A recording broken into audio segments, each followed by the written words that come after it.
एक पासे सरकार पूरी वाह ला रही है किसानी अंदोलन ਨੂੰ ਕੁਚਲਣ ਦੀ, ਪਰ ਕੁਦਰਤੀ ਦੇਖੋ ਕਿ ਕਿਸਾਨੀ ਅੰਦੋਲਨ ਦੀ ਪਕੜ ਹੋਰ ਵੀ ਮਜ਼ਬੂਤ ਹੁੰਦੀ ਜਾ ਰਹੀ ਹੈ।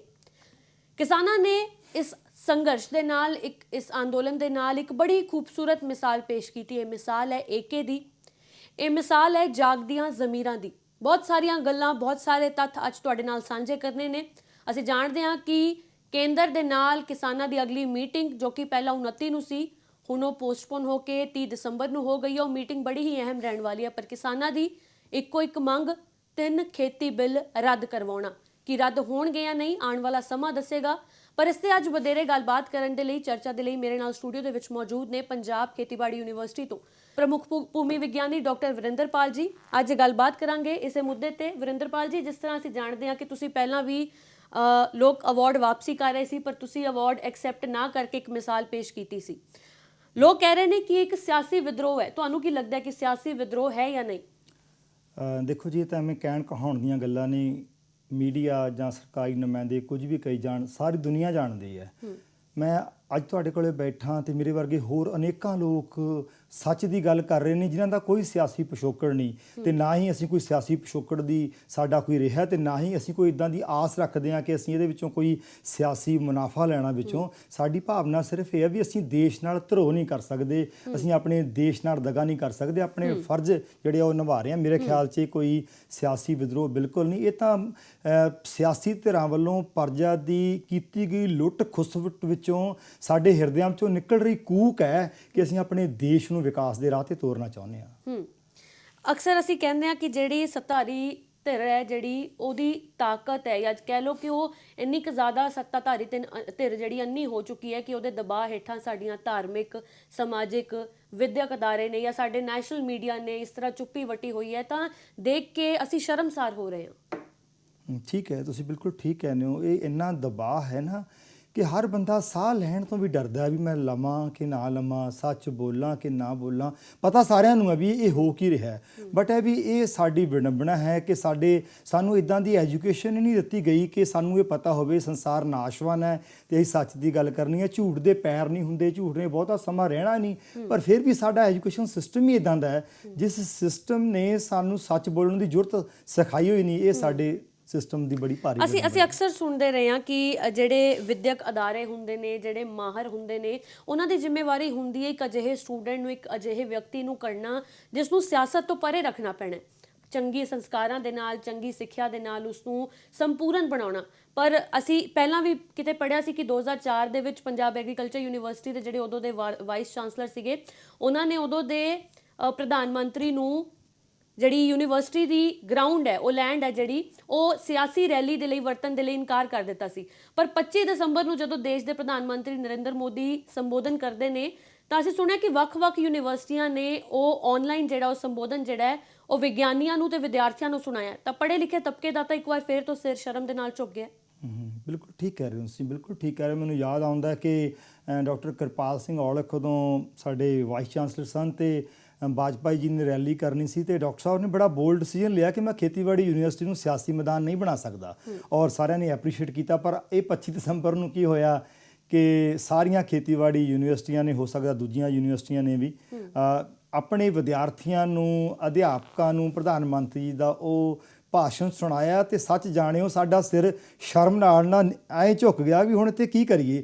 ਮੈਂ ਕਿਸੇ ਅਨਪੜ੍ਹ ਨੂੰ ਤਾਂ ਤੁਸੀਂ ਗਲਤ ਗੱਲ ਕੋਈ ਕਹੋ, ਹੁਣ ਪੜ੍ਹੇ ਲਿਖੇ ਵਿਗਿਆਨੀ ਤੇ ਸਾਇੰਸ ਦੇ ਵਿਦਿਆਰਥੀ ਸਾਹਮਣੇ ਬੈਠੇ ਤੇ ਪ੍ਰਧਾਨ ਮੰਤਰੀ ਜੀ ਸਾਰਾ ਕੁਝ ਉਹੀ ਬੋਲੀ ਜਾ ਰਹੇ ਨੇ ਜਿਹਦਾ ਆਧਾਰ ਹੀ ਕੋਈ ਨਹੀਂ, ਬਿਲਕੁਲ ਕਿਸਾਨ ਦੇ ਹਿੱਤ ਵਿੱਚ ਨਹੀਂ। ਤੁਸੀਂ ਮੀਡੀਆ 'ਚ ਦੇਖਿਆ ਵੀ ਕਿਸ ਤਰ੍ਹਾਂ ਮਤਲਬ ਕਿ ਉਹ ਕਿਸਾਨ ਜਿਨ੍ਹਾਂ ਦਾ ਕੋਈ ਸਬੰਧ ਨਹੀਂ, ਉਹਦੀਆਂ ਤਸਵੀਰਾਂ ਉਹਨਾਂ ਨੇ ਯੂਜ਼ ਕੀਤੀਆਂ ਨੇ ਤੇ ਹੋਰ ਕਈ ਕੁਛ ਆ। ਔਰ ਪ੍ਰਧਾਨ ਮੰਤਰੀ ਦਾ ਰੁਤਬਾ ਬੜਾ ਸਤਿਕਾਰਯੋਗ ਹੁੰਦਾ ਹੈ। ਕਿੰਨਾ ਭੱਦਾ ਲੱਗ ਰਿਹਾ ਹੈ ਕਿ ਪ੍ਰਧਾਨ ਮੰਤਰੀ ਦੀ ਵੀਡੀਓ ਨੂੰ ਰੋਕ ਕੇ, ਟੋਕ ਕੇ, ਇੱਕ ਜਿਹਨੂੰ ਆਪਾਂ ਅਨਪੜ੍ਹ ਕਹਿੰਦੇ ਆ, ਉਹ ਕਿਸਾਨ ਵੀ ਪੜ੍ਹੇ ਲਿਖਿਆਂ ਤੋਂ ਵਧੀਆ ਸਵਾਲ ਪ੍ਰਧਾਨ ਮੰਤਰੀ ਜੀ ਨੂੰ ਪੁੱਛ ਰਿਹਾ, ਬੜੇ ਸਤਿਕਾਰ ਨਾਲ ਪੁੱਛ ਰਿਹਾ, ਪ੍ਰਧਾਨ ਮੰਤਰੀ ਜੀ ਤੁਸੀਂ ਆਹ ਕਹਿ ਰਹੇ ਹੋ, ਆਹ ਕੀ ਹੈ? ਉਹ ਦੇਖ ਸੁਣ ਕੇ ਸਾਡੇ ਪੜ੍ਹੇ ਲਿਖਿਆਂ ਨੂੰ ਜਿਵੇਂ ਹੁੰਦਾ ਨਾ ਪਾਣੀ ਬਸ ਅੰਦਰੋਂ ਹੀ ਹੋ ਗਏ ਵੀ ਸਾਨੂੰ ਸਾਡੇ ਵਾਈਸ ਚਾਂਸਲਰਾਂ ਨੇ ਆਹ ਕੀ ਸੁਣਾਇਆ ਜਾ ਰਿਹਾ। ਮੈਨੂੰ ਗੁਰਬਾਣੀ ਦੀ ਪੰਕਤੀ ਯਾਦ ਆਉਂਦੀ ਹੈ, ਸਵੇਰੇ ਆਸਾ ਦੀ ਵਾਰ ਪੜ੍ਹਦਾ ਸਾਹਮਣੇ ਆ ਗਈ ਤੇ ਗੁਰੂ ਨਾਨਕ ਸਾਹਿਬ ਕਹਿੰਦੇ, ਪੜ੍ਹਿਆ ਹੋਵੇ ਗੁਣੇਗਾਰ ਤਾਂ ਓਮੀ ਸਾਧ ਨਾ ਮਾਰੀਏ।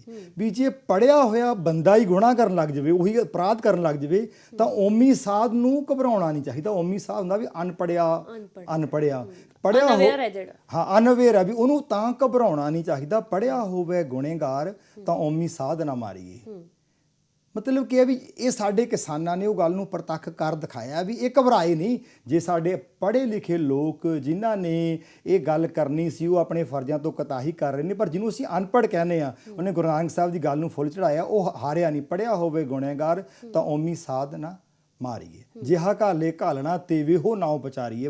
ਗੁਰੂ ਨਾਨਕ ਸਾਹਿਬ ਕਹਿੰਦੇ ਜਿਹੋ ਜੇ ਕੰਮ ਕਰੇਗਾ ਤੇਰੀ ਉਹੋ ਜਿਹਾ ਹੀ ਤੇਰਾ ਨਾਂ ਬਣ ਜਾਣਾ।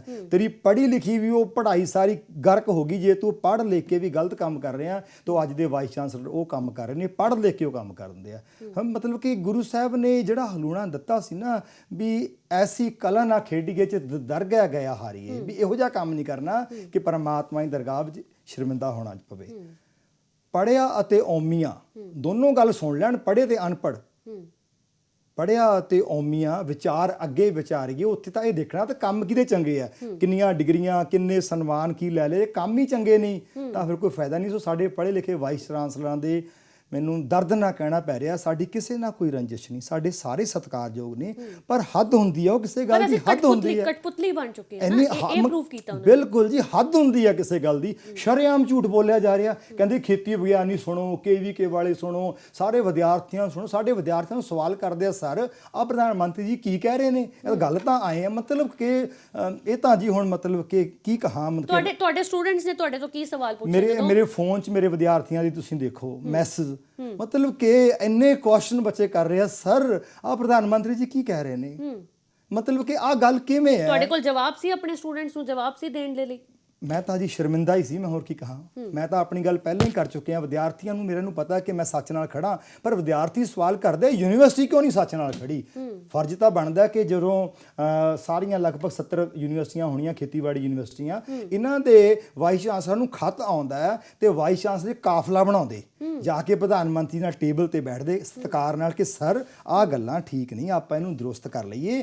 ਤੇ ਮਤਲਬ ਕਿ ਇਹਨਾਂ ਨੇ ਕਹਿਤਾ ਜੀ ਸਾਰੇ ਸੁਣੋ। ਮਤਲਬ ਕਿ ਦਿਸ ਇਜ਼ ਦਾ ਮਤਲਬ ਕਿ ਮਤਲਬ ਇੱਕ ਪੜ੍ਹੇ ਲਿਖੇ ਨਾਗਰਿਕ ਦੀ ਇਹ ਜ਼ਿੰਮੇਵਾਰੀ ਨਹੀਂ ਸੀ, ਉਹਦੀ ਜ਼ਿੰਮੇਵਾਰੀ ਕੁਝ ਹੋਰ ਹੈ ਜੋ ਨਿਭਾ ਨਹੀਂ ਰਿਹਾ। ਬਿਲਕੁਲ ਜੀ, ਇਹੋ ਜਿਹੀਆਂ ਪੜ੍ਹਾਈਆਂ, ਇਹੋ ਜਿਹੇ ਮਾਣ ਸਨਮਾਨ ਲੈ ਕੇ ਜਾਣਾ ਕਿੱਥੇ ਆ। ਮਤਲਬ ਕਿ ਇਹ ਤਾਂ ਕਹਿ ਲਓ ਘਾਣ ਹੋ ਰਿਹਾ ਜੀ, ਘਾਣ ਹੋ ਰਿਹਾ, ਜਿਹੜਾ ਕਿ ਮਤਲਬ ਕਿ ਅਸੀਂ ਮਤਲਬ ਕਿ ਦੋਖੀ ਇਸ ਦਾ ਸਾਡੇ ਸਾਹਮਣੇ ਹੋ ਰਿਹਾ। ਪਰ ਵਿਗਿਆਨੀ ਜਿੰਨੀ ਕੁ ਸਮਰੱਥਾ ਸਾਰੇ ਬੋਲ ਰਹੇ ਨੇ, ਪਰ ਜਿਹਨਾਂ ਲੋਕਾਂ ਨੇ ਬੋਲਣਾ ਸੀਗਾ ਉਹਨਾਂ ਦੀ ਜ਼ੁਬਾਨ ਨੂੰ ਕਿਉਂ ਚੇਪੀ ਲੱਗੀ ਹੋਈ ਹੈ, ਮੈਨੂੰ ਸਮਝ ਨਹੀਂ ਆਉਂਦੀ। ਵੀ ਇਹਨਾਂ ਨੇ ਇੱਥੇ ਬੈਠੇ ਰਹਿਣਾ, ਵੱਡੇ ਵੱਡੇ ਅਬਦਾਲੀ, ਔਰੰਗਜ਼ੇਬ, ਹਿਟਲਰ, ਨਪੋਲੀਅਨ, ਉਹ ਕਿੱਥੇ ਨਹੀਂ ਹੈਗੇ। ਇਹ ਜਿਹੜੇ ਅੱਜ ਕੁਰਸੀਆਂ ਤੇ ਬੈਠੇ ਆ, ਕੀ ਇਹਨਾਂ ਨੇ ਬੈਠੇ ਰਹਿਣਾ? ਪਤਾ ਨਹੀਂ ਇਹ ਕਿਹੜੀ ਗੱਲੋਂ ਡਰਦੇ ਨੇ। ਅਸਲ 'ਚ ਇਹਨਾਂ ਨੂੰ ਇਸ ਗੱਲ ਦਾ ਪਤਾ ਹੀ ਨਹੀਂ ਵੀ ਦੁਨੀਆ ਨਾਸ਼ਵਾਨ ਹੈ, ਅੱਜ ਨਹੀਂ ਕੱਲ੍ਹ ਅਸੀਂ ਖਤਮ ਹੋ ਜਾਣਾ। ਚੰਗੇ ਕੰਮ ਕਰਾਂਗੇ ਤਾਂ ਸਾਡਾ ਨਾਮ ਵੀ ਚੱਲੇਗਾ, ਮਾਣ ਸਨਮਾਨ ਵੀ ਹੋਵੇਗਾ, ਜੇ ਨਹੀਂ ਤਾਂ। ਪਰ ਉਹਨਾਂ ਨੂੰ ਐਂ ਲੱਗਦਾ ਵੀ ਮੈਨੂੰ ਇੱਕ VC ਟਰਮ ਮਿਲ ਗਈ, ਮੈਂ ਦੂਜੀ ਲੈ ਲਾਂ, ਹੁਣ ਦੂਜੀ ਮਿਲ ਗਈ ਮੈਂ ਤੀਜੀ ਲੈ ਲਵਾਂ। ਇਸੇ ਚੱਕਰ ਦੇ ਵਿੱਚ ਹੀ ਨਾ ਸਮਾਜ ਦਾ ਬੇੜਾ ਗਰਕ ਕਰੀ ਜਾ ਰਿਹਾ, ਜਿਹੜੀ ਕਿ ਬਹੁਤ ਹੀ ਇੱਕ ਨਿਰਾਸ਼ਾ ਭਰੀ ਗੱਲ ਹੈ। ਅਸੀਂ ਆਸ ਨਹੀਂ ਸੀ ਕਰਦੇ ਕਿ ਇਹ ਸੋਚ ਕੇ ਬੜੀ ਹੈਰਾਨਗੀ ਵੀ ਹੋ ਰਹੀ ਹੈ ਤੇ ਬੜੀ ਪਰੇਸ਼ਾਨੀ ਵੀ ਹੋ ਰਹੀ ਹੈ ਕਿ ਜਿਨ੍ਹਾਂ ਨੂੰ ਅਸੀਂ ਆਪਣਾ ਭਵਿੱਖ ਕਹਿੰਦੇ ਆ ਸਟੂਡੈਂਟਸ ਨੂੰ, ਤੇ ਇੰਪੈਕਟ ਕੀ ਪਿਆ ਹੋਣਾ ਇਸ ਚੀਜ਼ ਦਾ? ਬਹੁਤ ਮਾੜਾ ਇੰਪੈਕਟ ਪੈ ਰਿਹਾ ਜੀ, ਬਹੁਤ ਮਾੜਾ ਇੰਪੈਕਟ ਪੈ ਰਿਹਾ। ਪਰ ਫਿਰ ਵੀ ਗੁਰੂ ਸਾਹਿਬ ਕਹਿੰਦੇ ਕੋਈ ਹਰਿਆ ਬੂਟ ਰੇ ਹੋਰੀ। ਕਿਤੇ ਕਿਤੇ ਸਿਆਣੇ ਲੋਕ, ਸੁਰਜੀਤ ਪਾਤਰ ਜੀ ਬੋਲੇ ਨੇ, ਹੋਰ ਵਿਦਵਾਨ ਬੋਲੇ ਨੇ, ਜਿੰਨਾ ਕਿ ਮੇਰੇ ਵੱਸ ਵਿੱਚ ਚੱਲਿਆ ਮੈਂ ਬੋਲ ਰਿਹਾ, ਡਾਕਟਰ ਕਿਰਪਾਲ ਸਿੰਘ ਔਲਖ ਬੋਲ ਰਹੇ ਨੇ, ਡਾਕਟਰ ਨਛੱਤਰ ਸਿੰਘ ਮੱਲੀ ਬੋਲ ਰਹੇ ਨੇ, ਸਾਡੇ ਭੱਲਾ ਸਾਹਿਬ ਨੇ, ਜਸਵਿੰਦਰ ਭੱਲਾ, ਉਹਨਾਂ ਨੂੰ ਜਾਣਦੇ ਹੋ, ਬੜਾ ਉਹਨਾਂ ਦਾ ਨਾਮ ਹੈ, ਬੜਾ ਉਹਨਾਂ ਨੇ ਮੀਡੀਆ 'ਚ ਕੰਮ ਕੀਤਾ, ਫਿਲਮਾਂ, ਉਹ ਬੋਲ ਰਹੇ ਨੇ, ਮੁਕੰਦ ਸ਼ਰਮਾ ਜੀ ਬੋਲ ਰਹੇ ਨੇ, ਹੋਰ ਬੜੇ ਵਿਦਵਾਨ ਬੋਲ ਰਹੇ, ਸੀਚੇਵਾਲ ਜੀ ਬੋਲ ਰਹੇ ਨੇ, ਹਾਂਜੀ। ਮਤਲਬ ਕਿ ਬੜੇ ਬਾਬਾ ਸੇਵਾ ਸਿੰਘ ਸੇਖਮਾ ਨਹੀਂ, ਬਾਬਾ ਸੇਵਾ ਸਿੰਘ ਖਡੂਰ ਸਾਹਿਬ ਵਾਲੇ, ਕਾਰ ਸੇਵਾ ਵਾਲੇ, ਉਹ ਬੋਲ ਰਹੇ ਨੇ ਕਿ ਜਿਨ੍ਹਾਂ ਦੀਆਂ ਜ਼ਮੀਰਾਂ ਜਾਗਦੀਆਂ ਜੀ ਬੋਲ ਰਹੇ ਨੇ। ਸੋ ਵਿਦਿਆਰਥੀਆਂ ਲਈ ਇਹ ਪ੍ਰੇਰਨਾ ਸਰੋਤ ਨੇ, ਪਰ ਜਿਨ੍ਹਾਂ ਕੋਲੋਂ ਪ੍ਰੇਰਨਾ ਲੈਣੀ ਸੀ ਉਹਨਾਂ ਨੇ ਬੇੜਾ ਗਰਕ ਕਰ ਦਿੱਤਾ ਸਾਡਾ।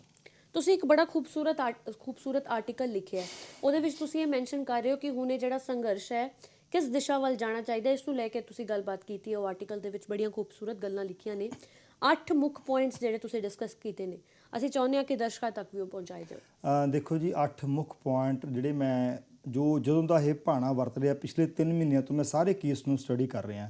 ਪਿਛਲੇ 26 ਵਰ੍ਹਿਆਂ ਤੋਂ ਮੈਂ ਖੇਤੀਬਾੜੀ ਯੂਨੀਵਰਸਿਟੀ ਵਿੱਚ ਸਾਇੰਸ ਦਾ ਕੰਮ ਕਰ ਰਿਹਾ। ਉਹ ਸਾਰੀ ਗੱਲ ਨੂੰ ਇੰਟੈਗਰੇਟ ਕਰਕੇ ਇੱਕ ਧਰਾਤਲ ਤੇ ਇੱਕ ਕਿਸਾਨ ਦੀਆਂ ਲੋੜਾਂ ਔਰ ਦੇਸ਼ ਦੀ ਪ੍ਰਮੁੱਖਤਾ ਨੂੰ ਸਾਰੀਆਂ ਗੱਲਾਂ ਨੂੰ ਧਿਆਨ 'ਚ ਰੱਖ ਕੇ ਮੈਂ 8 ਨੁਕਤੇ ਰੱਖੇ ਨੇ। ਚੰਗਾ ਹੋਇਆ ਕਿ ਮੀਟਿੰਗ 29 ਨੂੰ ਹੋਣੀ ਸੀ, ਉਹ 30 ਨੂੰ ਹੋ ਗਈ, ਤੇ ਮੈਂ ਸਮਝਦਾ ਕਿਸਾਨ ਆਗੂਆਂ ਕੋਲੇ ਹੁਣ ਇਹਨਾਂ ਨੂੰ ਵਿਚਾਰਨ ਲਈ ਪੂਰਾ ਸਮਾਂ। ਵੈਸੇ ਮੈਂ ਸਾਰੇ ਕਿਸਾਨ ਆਗੂਆਂ ਦੀ ਈਮੇਲ ਦੇ ਉੱਤੇ ਆਪਣਾ ਆਰਟੀਕਲ ਭੇਜ ਦਿੱਤਾ, ਉਹਨਾਂ ਨੂੰ ਇਹ ਮਿਲ ਗਿਆ ਹੋਣਾ, ਪਰ ਫਿਰ ਵੀ ਆਪਾਂ ਇਹਦੀ ਚਰਚਾ ਕਰਦੇ ਹਾਂ ਕਿ ਜਿਹੜੇ ਮੈਂ 8 ਨੁਕਤੇ ਰੱਖੇ ਨੇ, ਉਹਦੇ ਸਭ ਤੋਂ ਪਹਿਲਾ ਨੁਕਤਾ ਤਾਂ ਇਹ ਹੈ, 8 ਨੁਕਤਿਆਂ ਤੋਂ ਬਾਹਰ ਹੈ ਇਹ ਗੱਲ, ਕਿ ਪਹਿਲੀ ਤਾਂ ਗੱਲ ਹੈ ਇਹ ਕਾਨੂੰਨ ਵਾਪਸ ਹੋਣੇ ਚਾਹੀਦੇ ਨੇ, ਇਹਦੇ ਉੱਤੇ ਕੋਈ ਦੂਜੀ ਰਾਏ ਨਹੀਂ। ਮਤਲਬ ਕਿ ਪਹਿਲੀ ਤਾਂ ਗੱਲ ਹੈ ਕਾਨੂੰਨ ਵਾਪਸ ਹੋਣੇ ਚਾਹੀਦੇ ਨੇ, ਇਹ ਦੇਸ਼ ਦੇ ਹਿੱਤ ਵਿੱਚ ਨਹੀਂ।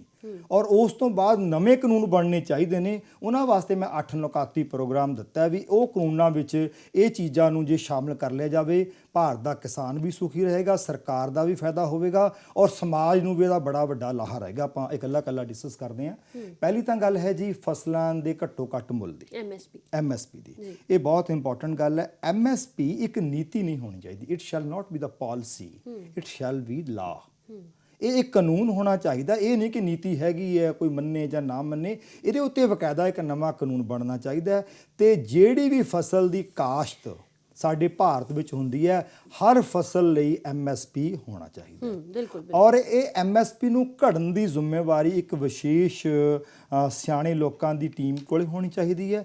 ਉਸ ਟੀਮ ਦੇ ਵਿੱਚ ਅੱਧੇ ਖੇਤੀ ਵਿਗਿਆਨੀ ਹੋਣੇ ਚਾਹੀਦੇ ਨੇ, ਅੱਧੇ ਕਿਸਾਨ ਹੋਣੇ ਚਾਹੀਦੇ ਜੀ ਬਿਲਕੁਲ, ਔਰ ਸਿਆਸੀ ਬੰਦਾ ਉਹਦੇ ਚ ਕੋਈ ਨਹੀਂ ਹੋਣਾ ਚਾਹੀਦਾ ਜੀ। ਔਰ ਜਿਹੜੇ ਕਿਸਾਨ ਵੀ ਹੋਣੇ ਨੇ, ਉਹਨਾਂ ਦੀ ਨਾਮਜ਼ਦਗੀ ਵੀ ਸਰਕਾਰ ਨਾ ਕਰੇ, ਕਿਸਾਨ ਜਥੇਬੰਦੀਆਂ ਕਰਨ। ਔਰ ਇਹਨਾਂ ਕਿਸਾਨਾਂ ਵਿੱਚ ਵੀ ਘੱਟੋ ਘੱਟ 5 ਕਿਸਾਨ ਉਹ ਹੋਣੇ ਚਾਹੀਦੇ ਨੇ ਜਿਨ੍ਹਾਂ ਕੋਲੇ 5 ਕਿੱਲੇ ਜਾਂ ਇਦੋਂ ਘੱਟ ਪੈਲੀ, ਜਿਹੜੇ ਬਹੁਤ ਛੋਟੇ ਕਿਸਾਨ ਨੇ, ਮਤਲਬ ਕਿ ਉਹਨਾਂ ਦੀ ਨੁਮਾਇੰਦਗੀ ਹੋਵੇ, ਵਿਗਿਆਨੀ ਹੋਣ, ਕਿਸਾਨ ਹੋਣ, ਤੇ ਬੈਠ ਕੇ ਨੀਤੀ ਤੈਅ ਕਰਨ ਜਿਹਦੇ ਦੇਸ਼ ਦੇ ਹਿੱਤ ਵੀ ਧਿਆਨ 'ਚ ਹੋਣ, ਕਿਸਾਨਾਂ ਦੇ ਹਿੱਤ ਵੀ ਧਿਆਨ ਹੋਣ, ਔਰ ਉਹ ਇੱਕ ਜੋ ਉਹ ਡਿਜ਼ਾਈਨ ਕਰ ਦੇਣ ਪ੍ਰਾਈਸ ਨੂੰ, ਉਹ ਦੇਣਾ ਹਰ ਵਪਾਰੀ ਲਈ ਉਹ ਕਾਨੂੰਨੀ ਤੌਰ ਤੇ ਪਾਬੰਦ ਹੋਵੇ। ਹਰ ਵਪਾਰੀ ਲਈ ਇਹ ਜ਼ਰੂਰੀ ਹੋਵੇ ਕਿ ਉਹਨੇ ਜਿਹੜਾ ਇਹ ਹੈ ਇਸੇ MSP ਨੂੰ ਫੋਲੋ ਕਰਨਾ। ਔਰ ਇੱਥੇ MSP ਦੀ ਵੀ ਗੱਲ ਨਹੀਂ, ਹੋਰ ਵੀ ਗੱਲਾਂ ਧਿਆਨ 'ਚ ਰੱਖਣੀਆਂ ਬਣਦੀਆਂ ਨੇ।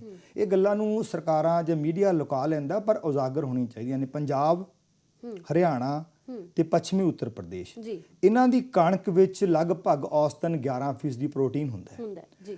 ਔਰ ਬਾਕੀ ਦੇ ਭਾਰਤ ਦੀ ਕਣਕ ਵਿੱਚ ਲਗਭਗ 7% ਪ੍ਰੋਟੀਨ ਹੁੰਦਾ ਹੈ। ਹੁਣ ਜੇ ਪੰਜਾਬ, ਹਰਿਆਣਾ ਤੇ ਪੱਛਮੀ ਉੱਤਰ ਪ੍ਰਦੇਸ਼ ਦਾ ਕਿਸਾਨ ਤੁਹਾਨੂੰ 4% ਵੱਧ ਪ੍ਰੋਟੀਨ ਵਾਲੀ ਕਣਕ ਪੈਦਾ ਕਰਕੇ ਦੇ ਰਿਹਾ ਹੈ, ਤਾਂ ਉਹਨੂੰ 4% ਵੱਧ ਭਾਅ ਵੀ ਮਿਲਣਾ ਚਾਹੀਦਾ ਨਾ।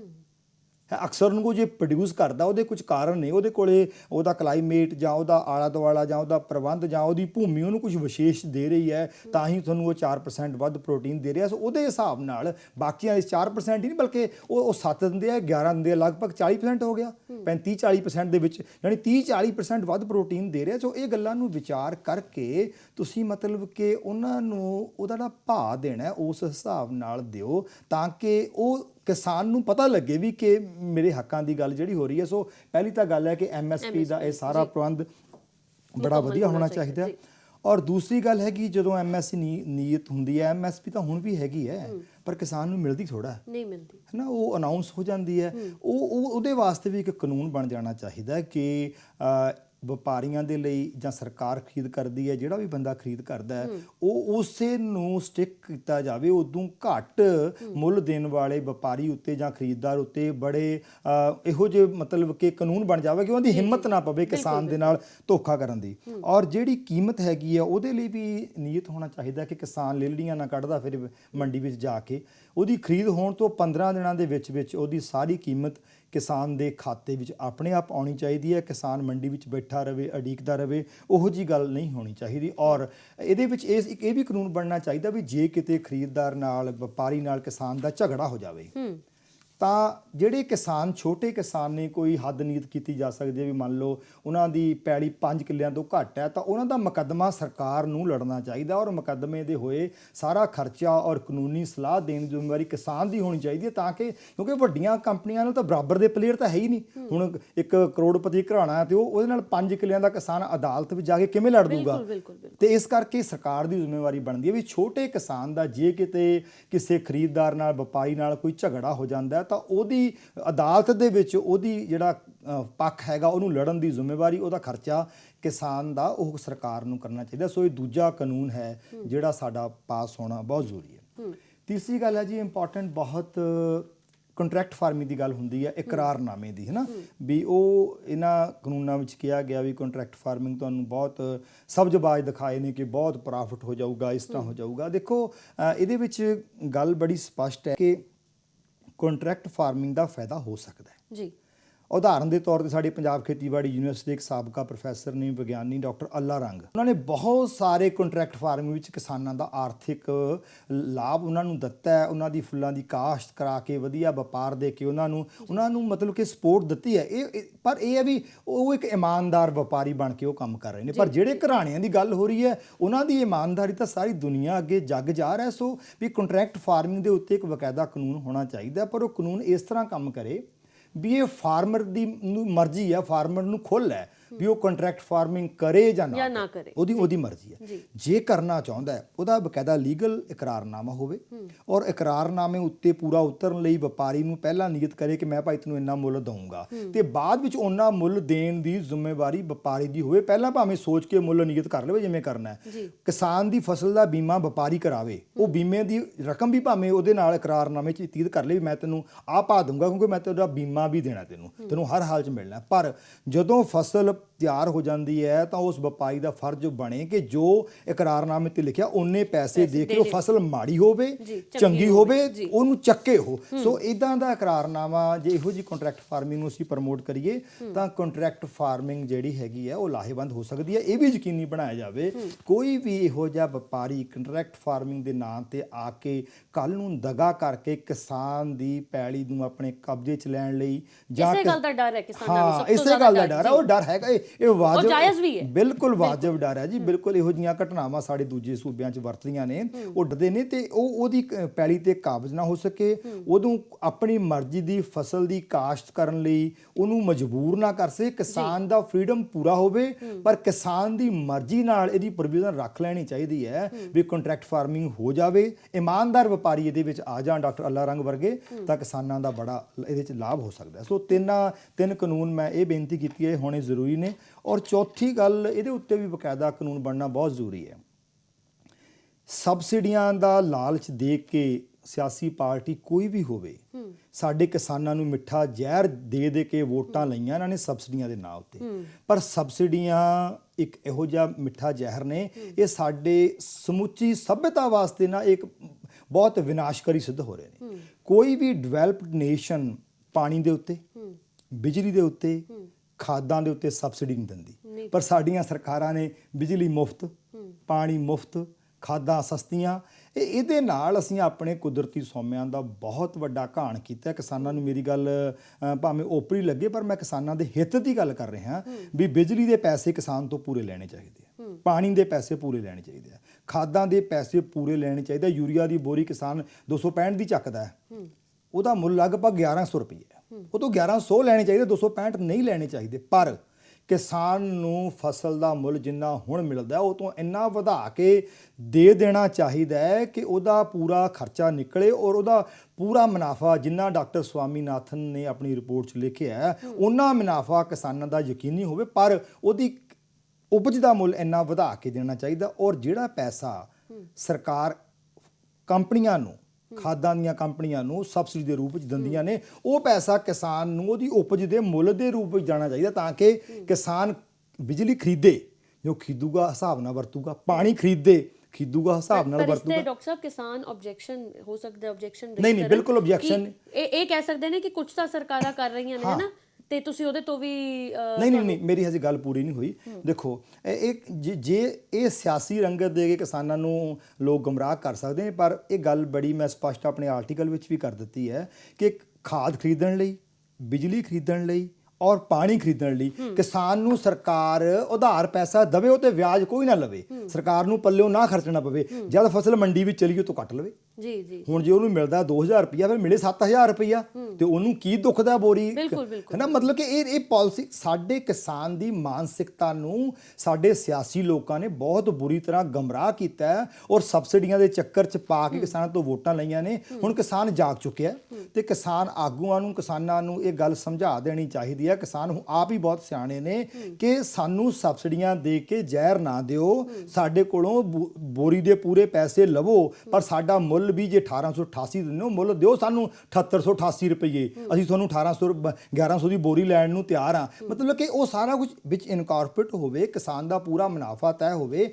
ਕਿਸਾਨ ਤੇ ਕਿਸੇ ਤਰ੍ਹਾਂ ਦਾ ਦਬਾਅ ਨਾ ਪਵੇ। ਉਹਨੇ ਜੇ ਖਾਦ ਮੁੱਲ ਲੈਣੀ ਆ, ਪਾਣੀ ਮੁੱਲ ਲੈਣੀ, ਮੈਂ ਫਿਰ ਕਹਾਂ ਸਰਕਾਰ ਉਹਨੂੰ ਬਿਨਾਂ ਵਿਆਜ ਉਹਨੂੰ ਸਹਿਯੋਗ ਕਰੇ, ਉਹਦਾ ਖਾਤਾ ਲਿਖ ਲਵੇ। ਜਦੋਂ ਮੰਡੀ 'ਚ ਕਿਸਾਨ ਲੈ ਕੇ ਜਾਵੇਗਾ, ਉਹ ਖਾਦ ਦੇ ਪੈਸੇ ਕੱਟ ਲਵੇ, ਪਾਣੀ ਦੇ ਪੈਸੇ ਕੱਟ ਲਵੇ, ਬਿਜਲੀ ਦੇ ਪੈਸੇ ਕੱਟ ਲਵੇ, ਪਰ ਉਹ ਪੈਸੇ ਕਿਸਾਨ ਕੋਲੋਂ ਕੱਟੇ ਜਾਣ। ਇਹਦੇ ਨਾਲ ਬਹੁਤ ਵੱਡਾ ਕੰਮ ਕੀ ਹੋ ਜਾਣਾ ਹੈ, ਜਦੋਂ ਬੇਲੋੜੀ ਖਾਦ, ਬੇਲੋੜਾ ਪਾਣੀ, ਬੇਲੋੜੀ ਬਿਜਲੀ ਵਰਤੀ ਜਾਂਦੀ ਹੈ, ਸਾਡੇ ਨੈਸ਼ਨਲ ਜਿਹੜੇ ਨੇਚਰਲ ਰਿਸੋਰਸ ਐਕਸਪਲੋਇਟ ਹੋ ਰਹੇ ਨੇ, ਉਹ ਬਿਨਾਂ ਕੋਈ ਪ੍ਰਚਾਰ ਕੀਤਿਆਂ, ਬਿਨਾਂ ਕੋਈ ਐਜੂਕੇਸ਼ਨ ਤੇ ਆਪਣੇ ਆਪ ਕੰਟਰੋਲ 'ਚ ਆ ਜਾਣੇ ਆ।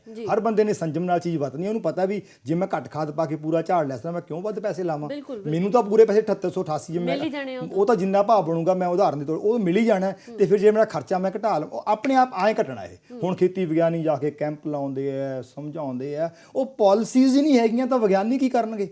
ਸੋ ਇਸ ਕਰਕੇ ਇਹ ਬੜੀ ਚੌਥਾ ਮੇਰਾ ਪੁਆਇੰਟ ਮੈਂ ਰੱਖਿਆ ਵੀ ਸਬਸਿਡੀਆਂ ਮਿੱਠਾ ਜ਼ਹਿਰ ਨੇ। ਇਹ ਤੋਂ ਬਚਾ ਕੇ ਕਿਸਾਨ ਨੂੰ ਸਹੀ ਰਾਹ ਤੇ ਤੋਰਨ ਦੇ ਲਈ ਸਰਕਾਰਾਂ ਨੂੰ ਇਹੋ ਜਿਹੀਆਂ ਪਾਲਿਸੀਜ਼ ਬਣਾਉਣੀਆਂ ਚਾਹੀਦੀਆਂ, ਔਰ ਕਿਸਾਨਾਂ ਨੂੰ ਇਸ ਗੱਲ ਦੀ ਡੂੰਘਾਈ ਨੂੰ ਨਾਪ ਕੇ ਮੈਂ ਜਿਹੜੀ ਗੱਲ ਕਹਿ ਰਿਹਾ, ਇਸ ਨੂੰ ਸਹਿਜ ਨਾਲ ਵਿਚਾਰ ਲੈਣ। ਇਹਦੇ ਵਿੱਚ ਕਿਸਾਨਾਂ ਦਾ ਬਹੁਤ ਵੱਡਾ ਭਲਾ ਹੈ, ਸਮਾਜ ਦਾ ਭਲਾ ਹੈ, ਔਰ ਸਰਕਾਰ ਦਾ ਵੀ ਭਲਾ ਹੈ। ਸੋ ਪੰਜਵੀਂ ਗੱਲ ਮੈਂ ਕੀਤੀ ਹੈ ਫਸਲੀ ਵੰਨ-ਸੁਵੰਨਤਾ ਦੀ, ਆਪਾਂ ਡਿਵਰਸੀਫਿਕੇਸ਼ਨ ਦੀ ਗੱਲ ਕਰਦੇ ਹਾਂ ਵੀ ਰਾਈਸ ਵੀਟ ਵਿੱਚ ਤੁਰੇ ਫਿਰਦੇ ਆ, ਇਹਨੂੰ ਬਦਲੋ, ਐਂ ਕਰੋ, ਉਹ ਕਰੋ। ਇਹਦੇ ਲਈ ਦੇਖੋ ਖੇਤੀਬਾੜੀ ਯੂਨੀਵਰਸਿਟੀ ਨੇ ਅੱਡੀ ਚੋਟੀ ਦਾ ਜ਼ੋਰ ਲਾਇਆ ਹੋਇਆ। ਪਿਛਲੇ 3 ਦਹਾਕਿਆਂ ਤੋਂ ਮੈਂ ਇਹ ਸੁਣਦਾ ਆ ਰਿਹਾ, ਸਾਡੇ ਵਿਗਿਆਨੀ ਸਲਾਹ ਦਿੰਦੇ ਨੇ ਕਿ ਕਰ ਲਓ, ਪਰ ਕਿਉਂ ਨਹੀਂ ਹੋ ਰਹੀ। ਦੇਖੋ ਮੁੱਲ ਹੀ ਨਹੀਂ ਹੈ ਕਣਕ ਝੋਨੇ ਤੋਂ ਬਿਨਾਂ ਕਿਸੇ ਹੋਰ ਚੀਜ਼ ਦਾ। ਇਹ ਓਵਰਨਾਈਟ ਹੋ ਜਾਣੀ ਹੈ। ਕਿਸਾਨ ਨੇ ਉਦੋਂ ਹੀ ਮਨ ਆਪਣਾ ਚੇਂਜ ਕਰ ਲੈਣਾ ਜਦੋਂ ਉਹਨੂੰ ਪਤਾ ਲੱਗ ਗਿਆ ਵੀ ਮੈਨੂੰ ਮੂੰਗੀ ਦੇ ਉੱਤੇ, ਕਪਾਹ ਦੇ ਉੱਤੇ, ਸੋਇਆਬੀਨ ਦੇ ਉੱਤੇ, ਹੋਰ ਸਾਰੀਆਂ ਫਸਲਾਂ ਦੇ ਉੱਤੇ, ਮੂੰਗਫਲੀ ਦੇ ਉੱਤੇ, ਸਨਫਲਾਵਰ ਦੇ ਉੱਤੇ ਮੈਨੂੰ ਇਹ ਮਿਲ ਜਾਣਾ ਪੂਰਾ ਭਾਅ, ਤੇ ਉਹ ਕਿਉਂ ਨਹੀਂ ਬੀਜੂਗਾ। ਮਤਲਬ ਕਿ ਸਰਕਾਰ ਨੂੰ 1 ਮਿੰਟ ਲੱਗਣਾ ਜੇ ਪਾਲਿਸੀਜ਼ ਬਣਾ ਕੇ, ਜਿੱਦਾਂ ਆਪਾਂ ਉੱਪਰ ਗੱਲ ਕਰ ਆਏ ਆ ਪਹਿਲੇ ਪੁਆਇੰਟ 'ਚ MSP ਦੀ, ਜੇ ਉਹ ਕਾਨੂੰਨ ਲਾਗੂ ਹੋ ਜਾਂਦਾ, ਹਰ ਫਸਲ ਦੇ ਉੱਤੇ ਸਾਨੂੰ MSP ਅਨਾਉਂਸ ਹੁੰਦਾ ਔਰ ਇੰਸ਼ੋਰ ਹੁੰਦਾ ਕਿ ਮਿਲਣਾ, ਤੇ ਕਿਸਾਨ ਨੇ ਆਪੇ ਜਿਹੜੀ ਫਸਲੀ ਵੰਨ-ਸੁਵੰਨਤਾ ਉਹਨੂੰ ਕਰ ਹੀ ਲੈਣਾ। ਦੂਜਾ ਇੱਥੇ ਇਸੇ ਕਰਕੇ ਆਪਸ਼ਨ ਨਹੀਂ ਹੈ ਨਾ ਕਣਕ ਤੇ ਝੋਨੇ ਤੋਂ ਬਗੈਰ। ਤੇ ਜੇ ਝੋਨਾ ਅਸੀਂ ਲਾਉਂਦੇ ਆ ਤੇ ਪਾਣੀ ਦੀ ਕਿੰਨੀ ਕੁ ਜ਼ਿਆਦਾ ਵੇਸਟੇਜ ਹੁੰਦੀ ਹੈ, ਇਹ ਵੀ ਅਸੀਂ ਜਾਣਦੇ ਹਾਂ। ਦੇਖੋ ਜੀ 1 ਕਿਲੋ ਚੌਲ ਦੇ ਦਾਣੇ ਪੈਦਾ ਕਰਨ ਲਈ 4000 ਲੀਟਰ ਪਾਣੀ ਬਿਲਕੁਲ ਹੈ ਨਾ। ਮਤਲਬ ਕਿ ਫਿਰ ਜਦ ਕਿਸਾਨ ਨੂੰ ਪਤਾ ਕੋਈ ਹੋਰ ਚੱਕਿਆ ਹੀ ਜਾਣਾ, ਫਿਰ ਵਿਚਾਰਾ ਉਹਦੇ ਮਗਰ ਤੁਰਿਆ ਜਾਂਦਾ। ਔਰ ਨਾਲੇ ਸਾਡੀਆਂ ਪੰਜਾਬ ਦੀਆਂ ਮਿੱਟੀਆਂ ਝੋਨਾ ਪੈਦਾ ਕਰਨ ਦੇ ਲਈ ਤਾਕਤ ਨਹੀਂ ਰੱਖਦੀਆਂ, ਪਰ ਇਹ ਪੰਜਾਬ ਦੀ ਕੁਰਬਾਨੀ ਹੈ ਜਿਹੜੀ ਸਰਕਾਰੀ ਮੀਡੀਆ ਜਾਂ ਨੈਸ਼ਨਲ ਮੀਡੀਆ ਜਿਹੜਾ ਹੈਗਾ ਉਹਨੂੰ ਹਾਈਲਾਈਟ ਨਹੀਂ ਕਰਦਾ, ਲੋਕਾਂ ਨੂੰ ਦੱਸਦਾ ਨਹੀਂ। ਪੰਜਾਬ ਨੇ ਆਪਣੇ ਪਾਣੀ ਨੂੰ ਬਰਬਾਦ ਕਰਕੇ, ਪੰਜਾਬ ਨੇ ਆਪਣੀ ਮਿੱਟੀ ਦੀ ਐਗਜ਼ੈਕਟਲੀ ਪੰਜਾਬ ਦਾ ਪਾਣੀ, ਪੰਜਾਬ ਦੀ ਮਿੱਟੀ ਦੀ ਕੁਰਬਾਨੀ ਕਰਕੇ ਅਸੀਂ ਦੇਸ਼ ਦਾ ਢਿੱਡ ਭਰਿਆ, ਤੇ ਅੱਜ ਅਸੀਂ ਅੱਤਵਾਦੀ ਹੋ ਗਏ, ਅੱਜ ਅਸੀਂ ਵੱਖਵਾਦੀ ਹੋ ਗਏ। ਮਤਲਬ ਕਿ ਸਾਡੇ ਕੋਲ 2% ਸਾਡਾ ਭੂਗੋਲਿਕ ਰਕਬਾ ਹੈ, ਅਸੀਂ 2% ਜਿਓਗ੍ਰਾਫੀਕਲ ਏਰੀਏ ਦੇ ਵਿੱਚੋਂ ਸਾਰੇ ਦੇਸ਼ ਦਾ ਢਿੱਡ ਭਰਦੇ ਆ ਆਪਣਾ ਮਿੱਟੀ ਪਾਣੀ ਬਰਬਾਦ ਕਰਕੇ, ਤੇ ਅਸੀਂ ਫਿਰ ਟੈਰਰਿਸਟ ਹੋ ਜਾਂਦੇ ਹਾਂ। ਮਤਲਬ ਕਿ ਅੱਜ ਲੋੜ ਹੈ ਇਸ ਗੱਲ ਨੂੰ ਸਮਝਣ ਦੀ ਕਿ ਸਰਕਾਰ ਦੇ ਉੱਤੇ ਸੰਘਰਸ਼ ਦਬਾਅ ਪਾਵੇ ਕਿ ਸਾਨੂੰ ਹਰ ਫਸਲ ਦੀ ਹਰ ਫਸਲ ਦਾ MSP ਦੇਵੇ, ਹਰ ਫਸਲ ਦੀ MSP ਦੇਵੇ, ਤੇ ਕਿਸਾਨ ਉਧਰ ਨੂੰ ਆਉਣ। ਔਰ ਇੱਥੇ ਗੱਲ ਹੋਰ ਧਿਆਨ ਦੇਣ ਯੋਗ ਹੈ, ਸਿਰਫ MSP ਦੀ ਗੱਲ ਨਹੀਂ, ਕਿਸਾਨ ਨੂੰ ਚਾਹੀਦਾ ਵੀ ਇਹੋ ਜਿਹਾ ਬੜਾ ਗੰਭੀਰਤਾ ਨਾਲ, ਸੁਹਿਰਦਤਾ ਨਾਲ ਇਹ ਸਰਵੇ ਕਰਵਾਇਆ ਜਾਵੇ ਕਿ ਸਾਡੇ ਪਰਜਾ ਦੀਆਂ ਲੋੜਾਂ ਕਿੰਨੀ ਕਣਕ, ਕਿੰਨਾ ਝੋਨਾ, ਕਿੰਨੀਆਂ ਦਾਲਾਂ, ਕਿੰਨੀ ਕਪਾਹ, ਕਿੰਨਾ ਗੰਨਾ ਸਾਨੂੰ ਚਾਹੀਦਾ ਹੈ, ਔਰ ਸਾਨੂੰ ਐਕਸਪੋਰਟ ਕਰਨ ਲਈ ਕਿੰਨਾ ਚਾਹੀਦਾ, ਔਰ ਉਹਦੇ ਹਿਸਾਬ ਨਾਲ ਸਾਇੰਟਿਸਟ ਬੈਠ ਕੇ ਜਿਓਗ੍ਰਾਫੀਕਲ ਏਰੀਏ ਨੂੰ ਧਿਆਨ 'ਚ ਰੱਖਦੇ ਆ, ਸੋਇਲ ਦੀ ਪ੍ਰੋਪਰਟੀਜ਼ ਨੂੰ ਧਿਆਨ 'ਚ ਰੱਖਦੇ ਆ, ਇਹ ਫੈਸਲਾ ਕਰਨ ਵੀ ਦੇਸ਼ ਨੂੰ ਇੰਨੀਆਂ ਉਪਜ ਚਾਹੀਦੀ ਹੈ, ਇੰਨੀ ਕਪਾਹ, ਇੰਨਾ ਗੰਨਾ, ਇੰਨੇ ਚੌਲ, ਤੇ ਇੰਨੇ ਇਸ ਏਰੀਏ 'ਚ ਇੰਨੇ ਬੀਜ ਜਾਣ, ਇੱਥੇ ਆਉਣ। ਇਦਾਂ ਦੀ ਨੀਤੀ ਕੋਈ ਨਹੀਂ। ਵੇਸਟੇਜ ਬਚੇਗੀ ਇਸ ਦੇ ਨਾਲ। ਦੇਖੋ ਜੀ ਕਿੰਨਾ ਸਾਡਾ ਅਨਾਜ ਵੱਧ ਪੈਦਾ ਹੋ ਜਾਂਦਾ ਹੈ, ਉਹ ਵਰਤੋਂ 'ਚ ਨਹੀਂ ਆਉਂਦਾ। ਬਿਲਕੁਲ ਬਹੁਤ ਧੰਨਵਾਦ ਅੱਜ ਸਾਡੇ ਨਾਲ ਜੁੜਨ ਦੇ ਲਈ, ਗੱਲਬਾਤ ਕਰਨ ਦੇ ਲਈ। ਤਾਂ ਬੜੀ ਹੀ ਜ਼ਰੂਰੀ, ਬੜੀ ਹੀ ਅਹਿਮ ਜਾਣਕਾਰੀ ਡਾਕਟਰ ਵਰਿੰਦਰਪਾਲ ਜੀ ਨੇ ਸਾਂਝੀ ਕੀਤੀ ਹੈ। ਉਮੀਦ ਕਰਦੇ ਹਾਂ ਕਿ ਇਹਨਾਂ ਗੱਲਾਂ ਨੂੰ ਧਿਆਨ ਵਿੱਚ ਰੱਖ ਕੇ ਕਿਸਾਨ ਆਪਣੀ ਜਿਹੜੀ ਅਗਲੀ ਰਣਨੀਤੀ ਆ ਉਹ ਬਣਾਉਣਗੇ ਤੇ ਜਲਦ ਤੋਂ ਜਲਦ ਇਹਨਾਂ ਮਸਲਿਆਂ ਦਾ ਹੱਲ ਕੱਢਿਆ ਜਾਏਗਾ।